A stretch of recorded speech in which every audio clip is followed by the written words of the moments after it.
Fitness success after 40 comes down to one thing and one thing only, and that is resetting a sluggish and stalled metabolism. Once you do that, everything else becomes so much easier and just that much easier. When you reset your metabolism, you start to lose weight, you start to lose fat, you start to lose inches. More importantly, you start to gain confidence, you start to gain more energy, you sleep better. All that stuff happens once you reset your metabolic rate. So how do you do that? How do we achieve a metabolic makeover? So I want to talk about the benefits of a metabolic makeover, how to do it, how ultimately by doing that, it's going to lead to hormone harmony, which is really what unlocks unlimited fat loss. If you don't know who I am, I'm Brian, founder of FatLossAfter40.com, and we've been helping women over the age of 40 for over 15 years achieve the results that they want, and here's how we do it. We focus on the metabolism. So let's get into this. So first off, a metabolic makeover. So how do we achieve that? Well, what we don't do is we don't focus on cardio. We skip the cardio. We skip the soul-crushing workouts. Because when you're doing those soul-crushing workouts, that puts a lot of pressure, a lot of stress, on your metabolism and on your body. And when that happens, that actually slows and shrinks your metabolism, making it nearly impossible to lose weight. So when you're doing calories, you're burning calories while in motion, but after that workout is where the damage really happens. And that damage is what leads to hormone havoc because it raises your cortisol levels, it throws everything out of whack, it throws your insulin levels out of whack. And again, until you fix that, weight loss is going to be nearly impossible. So that's what we're going to skip. We're not going to do cardio, but what we are going to do is we're going to focus on progressive strength training. And progressive strength training is ideal because you only need to do it 2 to 3 times a week. You don't need to live in the gym, and ideally you don't live in the gym.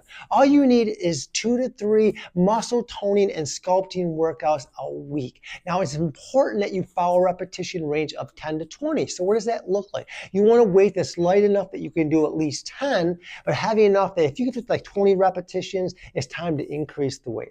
And make sure your form is good. The key is to focus on variety, and above all, the thing to focus on is consistently, making sure that you're getting your 2 to 3 workouts every week. That's all you need to do.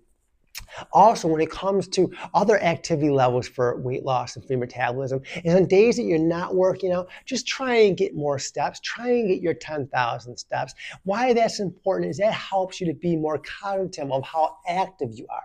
What I like doing, I have an Apple Watch. Some people use a Fitbit, other things. You can use Garmin's, whatever. It doesn't really matter, but just at the end of the day, okay, I hit 5,000 steps. Maybe tomorrow I need to do a little bit more to hit my 10,000 step goal. That is so, so important. Then you can come up with strategies and think, okay, maybe I'll park further away when I'm at the store. Maybe I'll go for a walk at lunch. Maybe I'll go for a walk after dinner. You can come up with ways to hit the steps. It's that simple. And by doing that, as far as exercise, again, that's going to achieve hormone harmony.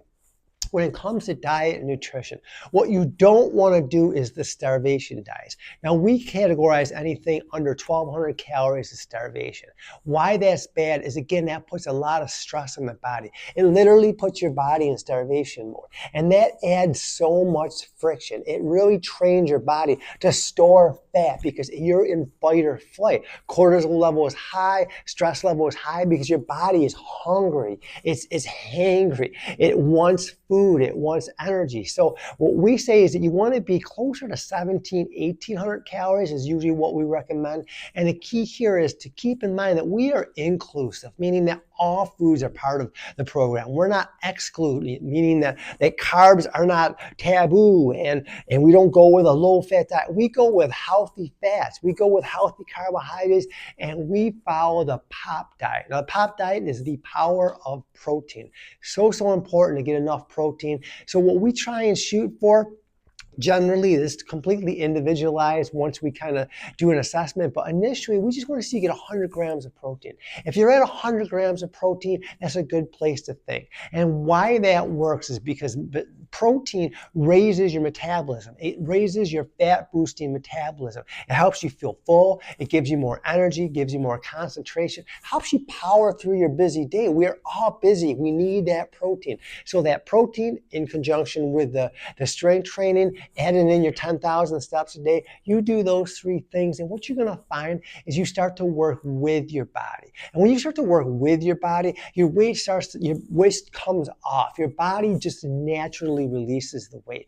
The problem is when we're doing the soul crushing workouts and the starvation diets, that's working against the body. Your body is resisting. It's a tug of war. You might lose a little bit of weight, gain it back. Lose a little bit of weight, gain it back. But when you do it the right way, you lose the weight once and for all. It is sustainable. It is life-changing. And you'll finally get the results that you desire and deserve.